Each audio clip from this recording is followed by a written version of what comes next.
क्या है?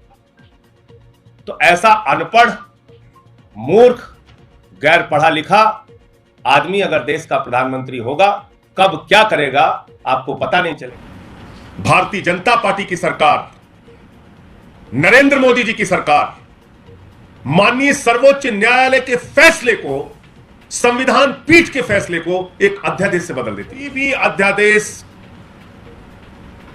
संविधान के दायरे में होगा, संविधान से बाहर जाकर नहीं हो सकता। और इस देश का संविधान संघीय ढांचे की बात करता है, इस देश का संविधान चुनी हुई सरकारों को अधिकार देने की बात करता है। तो आप भारत के संविधान से बाहर जाकर कोई अध्यादेश कैसे ला सकते हैं? भारत के संविधान से बाहर जाकर कैसे कोई कानून लेके आ सकते हैं? सुप्रीम कोर्ट के फैसले को पलट मोदी सरकार ने लाया अध्यादेश। भड़की केजरीवाल सरकार, कहा चुनी हुई सरकार को खत्म करना चाहती है काला अध्यादेश के जरिए। दरअसल दिल्ली सरकार बनाम केंद्र की लड़ाई में नया मोड़ आ गया। कुछ दिन पहले ही अधिकारियों की लड़ाई में दिल्ली सरकार को सुप्रीम कोर्ट से बड़ी जीत मिली थी, लेकिन अब उसी के फैसले के खिलाफ केंद्र सरकार ने एक नया अध्यादेश जारी कर दिया। यह अध्यादेश केजरीवाल सरकार के लिए जारी किया गया है। इस अध्यादेश में साफ लिखा गया कि अधिकारियों की पोस्टिंग और ट्रांसफर पर असली बॉस एलजी ही रहने वाले हैं। असल में कुछ दिन पहले सुप्रीम कोर्ट ने कहा था कि चुनी हुई सरकार के पास अफसरों की पोस्टिंग और ट्रांसफर की ताकत रहनी चाहिए। इससे चुनी हुई सरकार जवाबदेह बनती है और अधिकारियों की भी जवाबदेही तय हो पाती है। लेकिन जब केंद्र सरकार ने जो अध्यादेश जारी किया, उसके मुताबिक दिल्ली सरकार अधिकारियों की पोस्टिंग पर फैसला जरूर ले सकती है, लेकिन अंतिम मुहर एलजी को ही लगनी है। इस पूरे मामले पर जमकर सियासत हो रही है। बीजेपी का कहना है कि केजरीवाल सरकार अपने अधिकारियों का गलत इस्तेमाल कर रही थी, उसकी तरह से मनमौजी तरीके से अधिकारियों की पोस्टिंग हो रही थी। दूसरी तरफ आम आदमी पार्टी ने फिर केंद्र को एक गलत फैसला बता दिया। जोर देकर कहा है कि जब केंद्र अब सुप्रीम कोर्ट का भी सम्मान नहीं कर रहा। आज तक से बातचीत करते हुए आम आदमी पार्टी के नेता ने कहा, अपनी हार से केंद्र बौखला गई है, उसने संविधान के साथ बड़ा छलावा किया। तो आम आदमी पार्टी के राज्यसभा सांसद संजय सिंह ने इसे एक काला अध्यादेश बताया। कहा, रात में चोरी छुपे एक अध्यादेश लाकर इस चौथी पास अनपढ़ राजा ने दिल्ली की जनता के साथ छल किया। 8 साल की लंबी लड़ाई चलती है संजय सिंह का। माननीय सर्वोच्च न्यायालय की संविधान पीठ का फैसला आता है। 5 जजों का, सर्वोच्च न्यायालय के 5 न्यायाधीशों का फैसला आता है और वो फैसला सर्वसम्मति से आता है। क्या कहा जाता है उस फैसले में? कि दिल्ली की चुनी हुई सरकार के पास अधिकारियों की ट्रांसफर और पोस्टिंग की जिम्मेदारी होगी, इसलिए कि दिल्ली की 2 करोड़ जनता के प्रति एक चुनी हुई सरकार की जवाबदेही है। यह फैसला आता है सुप्रीम कोर्ट का और उसके बाद 2 दिन भी नहीं बीतता, भारतीय जनता पार्टी की सरकार, नरेंद्र मोदी जी की सरकार माननीय सर्वोच्च न्यायालय के फैसले को, संविधान पीठ के फैसले को एक अध्यादेश से बदल देती है, एक ऑर्डिनेंस से बदल देती है। कहती नहीं मानते सुप्रीम कोर्ट, नहीं मानते संविधान पीठ, नहीं मानते इस देश का संविधान, नहीं मानते इस देश का कानून,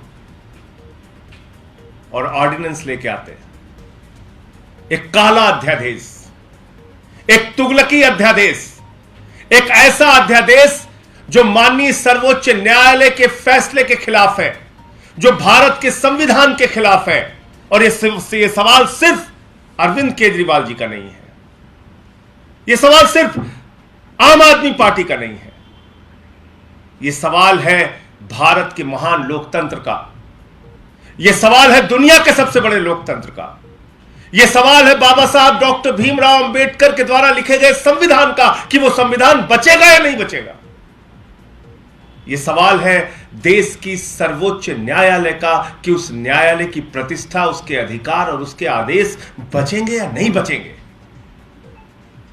यह तो आपातकाल की स्थिति है, जब न्यायालय का फैसला आप पलट दे रहे हैं। यह तो आपातकाल की स्थिति है कि जो आप चाह रहे कर रहे हैं। ऐसी तानाशाही, ऐसी बददिमागी, आप कल्पना कीजिए जब इस सर्वोच्च न्यायालय का फैसला आया, दिल्ली के मुख्यमंत्री ने कहा प्रधानमंत्री को एक पिता की भूमिका में होनी चाहिए, प्रधानमंत्री को एक अभिभावक की, एक पिता की भूमिका में होना चाहिए। और सभी राज्य सरकारों को समान दृष्टि से देखते हुए उनके अधिकार देने चाहिए।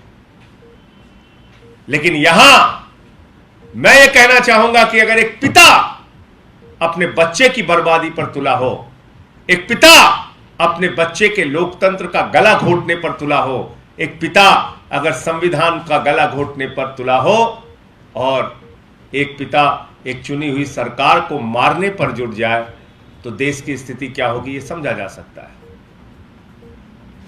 तो इसलिए यह जो फैसला आया है, यह सीधे तौर पे बताता है कि भारत के प्रधानमंत्री को न इस देश के लोकतंत्र में यकीन है, न इस देश के संघीय ढांचे में यकीन है।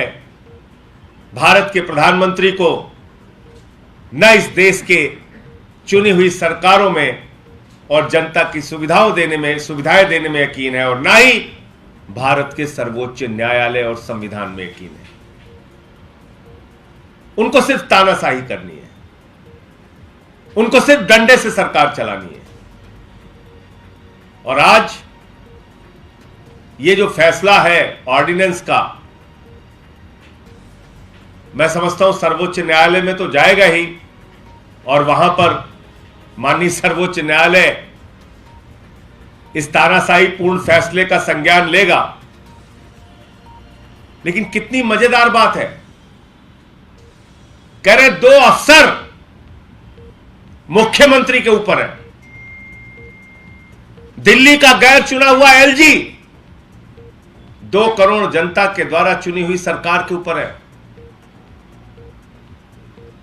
तो फिर यहां चुनाव कराने का, विधानसभा के गठन का, सर्वोच्च न्यायालय ने जिन बातों का स्पष्ट रूप से लिखा, उन बातों का क्या मतलब रह गया? कोई भी परिवर्तन, कोई भी अध्यादेश संविधान के दायरे में होगा, संविधान से बाहर जाकर नहीं हो सकता। और इस देश का संविधान संघीय ढांचे की बात करता है, इस देश का संविधान चुनी हुई सरकारों को अधिकार देने की बात करता है। तो आप भारत के संविधान से बाहर जाकर कोई अध्यादेश कैसे ला सकते हैं?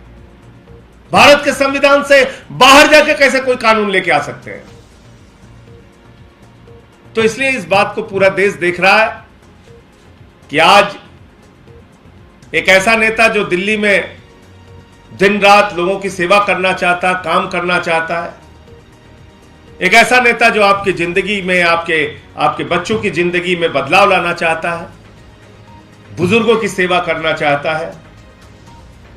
आप सोचिए, एक संवेदनशीलता का उदाहरण कि एक मुख्यमंत्री ने एक वीडियो देखा जिसमें महिलाओं के लिए बस नहीं रोकी जा रही थी, उस कंडक्टर के खिलाफ 2 मिनट के अंदर कार्रवाई करते हैं।